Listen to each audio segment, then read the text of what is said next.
Let's face it guys, using third-party software can be really painful. You don't know what bugs they're fixing, you don't know what features they're working on, and there's no way to track it. But I've got a solution. It's called open source software. Let's dive in and take a look. Hey, this is Brady Stroud from SSW TV. Today I'm going to be talking about why your company should think about using open source software in their next big project.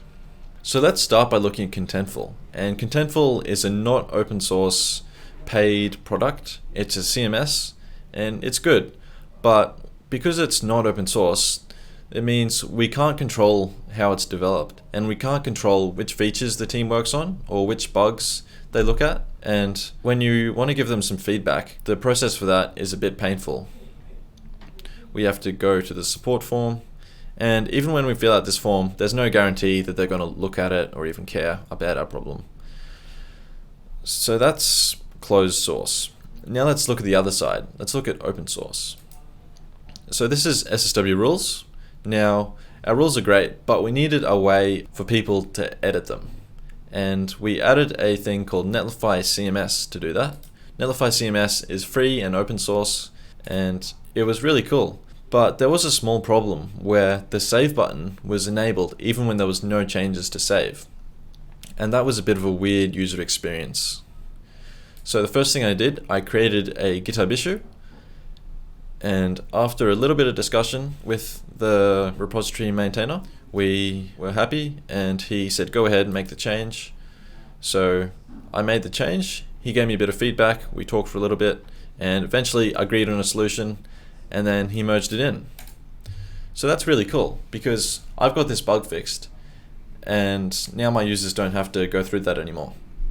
And he's happy because he got this bug squashed for free. And if we look at the repository, we can see there's 728 issues. So if you think about it, that's 728 feature suggestions or bug reports that he's got just from the community. And there's almost 60 pull requests open right now.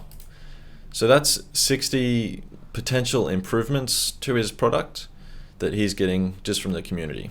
Like even updating the docs, that's still adding value and he's got that for free.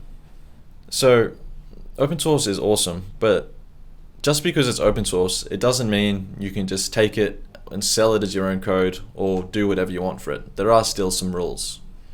So let's look at licenses. So we can see this repository has an MIT license, and if you click on that, it'll take you to this page where it explains the permissions and the limitations of the license. So make sure before you go ahead and start using an open source project that you check the license and what permissions you actually have.